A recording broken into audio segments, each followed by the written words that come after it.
Every society will get the leadership that it deserves. It's a bitter pill, and we must swallow it. Because at some point, you are going to ask yourself, do these people really know what they want exactly? And it's nauseating to and irritating to hear from public spaces and places, or people saying that Tinubu is working. I don't understand, because it's not because I want to be a hater, all right? And I'm in this country. I've lived here virtually all my life, traveled a few places, and I can tell you, this country, we are in some deep doom.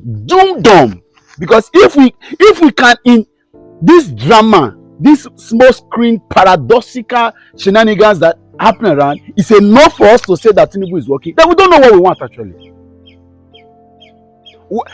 This country is the world capital of poverty. And so go ask yourself, if a president wants to work, what is he supposed to be focused on? How to ameliorate or alleviate poverty. Yet, we're having political battle in Abuja, and then they are constantly pushing the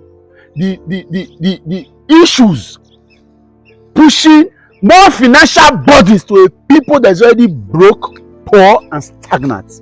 And you say Tinubu is working. So again, every society would get the leadership it deserves. So I was just telling a couple of friends a couple of days ago. So imagine if it was Peter Obi that even became president.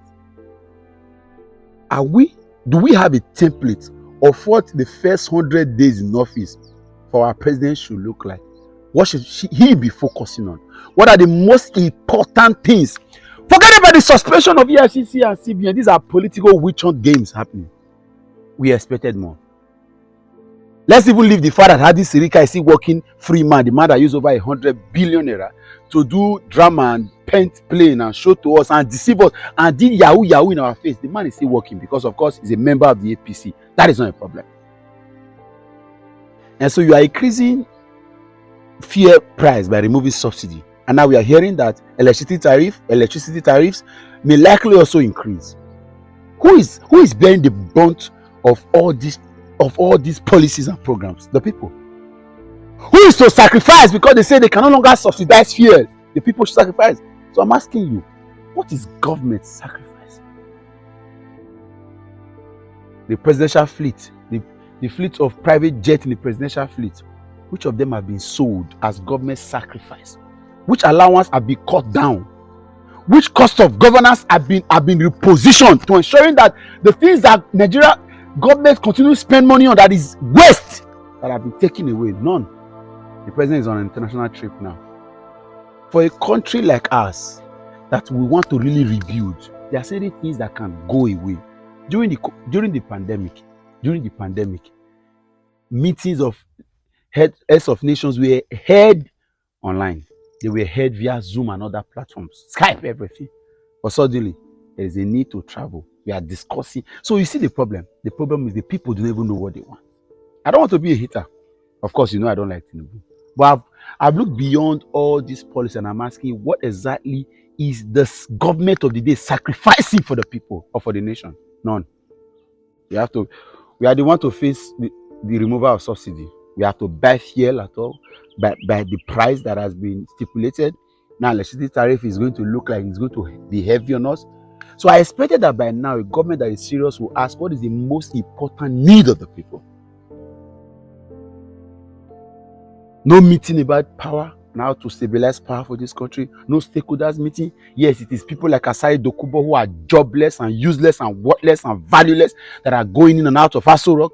It is Wike and all his friends coming in and Aso Rock to negotiate power. It is him having meetings upon. And then you say he's working. It's okay. Sometimes I really wish that we should just stop all this process and allow Tinubu. It's painful, right? It's painful because, again, selective amnesia and a couple of we forget so easily. Buhari did more, just in case. Buhari became president. Dasuki was vomiting money. He was talking. Forget all this drama. What concerns me? Did you not hear that the several billions, right? $43 million, about 27,000 pounds, and several millions of naira that were recovered from the Ikoyi mansion in 2017. EFCC has gone to court to withdraw the case. Why? At that time, it was the order of the day. They needed to create a language or a news to make us feel as if they were fighting corruption. It was okay. 6 years down the line, the case has been withdrawn. Nobody's in jail. Let's see being governor base. The money that Abacha has vomited in this country, the money that has been collected from different sources, from Patience Bele Jonathan, from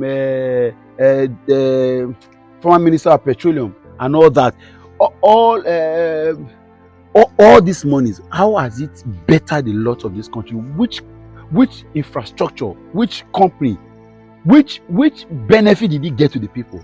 So whatever they recover from Emefiele is between them and them. Don't deceive yourself.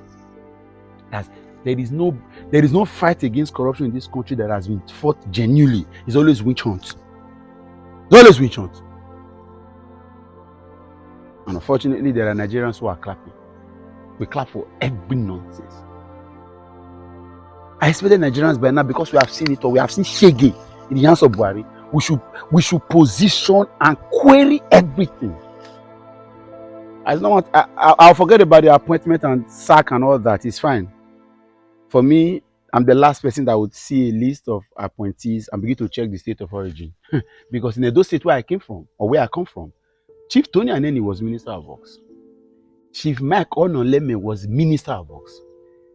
Chris Ogimoyu was Minister of State for Works. Yet, all accessible roads out of this state is in shambles. They are in disappointment. Saple Road, Binyauchi Road, none of them is working. None of them is working. None of them is working. So what is the benefit of having somebody from your state or from your region get a federal appointment? Because it doesn't in any way translate to development. It doesn't translate to anything good. We have seen it all. We should not have had two minister of works in this from this state, and then we don't have accessible roads. Even the federal roads were not fixed. We even had the minister of state of works that spent time fighting the governor at that time of federal government road. They were fighting over the Downsi Bowo Benin Express Road and all that, and the Benin Auchi Road was lying fallow, begging for help. Today, the Benin Auchi Road is almost unpassable. So keep deceiving yourself that somebody came from your state or came from your region. If that you think that will materialize into something. We are joking. By now, Bola Tinubu should be focused on how to give us steady power supply. I expected a stakeholders meeting. I expected consultation. I expected interest. We don't have a revenue problem in this country. What Bola Tinubu wants to do is to increase revenue. We don't have a revenue problem because we have constantly raised revenue. We are constantly getting money. What are we doing with that money? First, we have a production problem. What is this country producing? How are the people getting better? We have an empowerment problem. We have an education problem. We have a health crisis. Fix that, sir. Not to borrow what is happening in the United Kingdom that do not have abundant natural resources, to come to a Nigeria where there are arable lands and abundant mineral and natural resources. We have a problem with our thinking caps in this country. Clap for Tinubu if you like. Call me a hater if you want. But I'm still waiting. I'm yet to see a viable template of hope for a rebuilding of this country. None!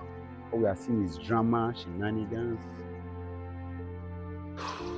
But again, every society deserves the leadership that they get, because that's the only final conclusion. If you clap for Tinubu, God bless you. But I'm sure if you remember why they even went as far as saying he's going to wait for a while to select him minister. So we're waiting for high-rated, high-profile technocrats. Play for him to be Audu Ogbe, Rauf Aregbesola, all these old, retired, invalid politicians, Amechi and all that did nothing for 8 years. Fashola, that had used this man to query power situation and went there and national grid, nothing, not even an investment for a roasted corn. May this government favor you and your family, because that's a new language now.